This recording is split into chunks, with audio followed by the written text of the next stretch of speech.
Hey, Dale here to share again around the scriptures, and I hope you are somewhere beautiful today as I am, and I've been recording here somewhat regularly of late. It's nice to be walking through some nice greenery and enjoying outdoor.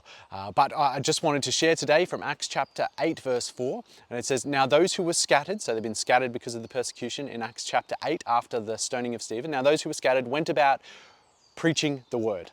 What about preaching the word?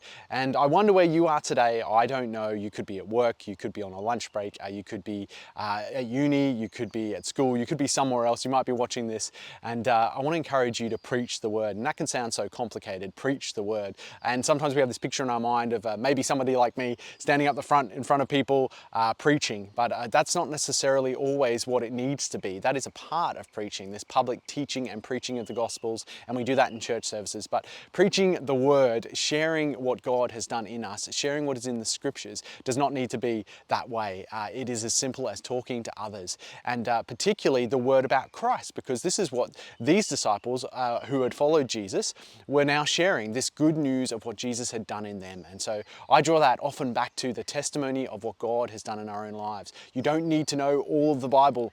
You don't need to have all of the answers to everybody's questions. You just need to share your story, and it's your story, so you know it well. What God has done in your heart and in your life. And I think that's a powerful witness. And that is God's mission. That is the way that the Lord set up the church to grow. And in this instance, they were persecuted, they were scattered. And we are scattered in a way because we are all across the Gold Coast today. No matter where we find ourselves, we are scattered. And we do have this distinct nature as a church where we meet generally at least once a week, and we meet together and we are gathered, and then we scatter. We don't have the persecution that came upon this early church, and we don't ask for that. But should it come, that is also something that those that wish to live a godly life in Christ Jesus often will experience in this life.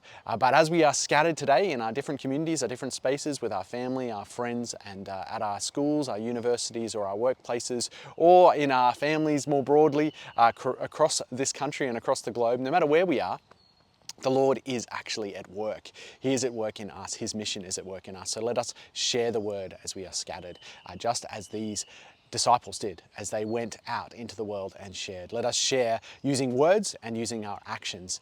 And let's consider that. Let's consider that you don't always need to use words. It's very important to use them. Let's not miss that opportunity, but sometimes our actions are just as powerful as our words in that process. So I encourage you to do that today. And to join us this coming Sunday, we have Duffy Robbins, who is from Gordon Conwell Theological Seminary in the US. He's going to be joining us this Sunday, which is, it's nice to have a guest speaker. Things will be a little bit different. We'll also be praying for Luke and Belle Harland and the boys. It'd be a great opportunity to pray for them, recommission them as such for their work in Thailand. They're going to be going back in the next few weeks. So it'd be great to have them with us and to pray for them. So hope to catch you this coming Sunday at Cross Life Helensvale. And until then, God bless.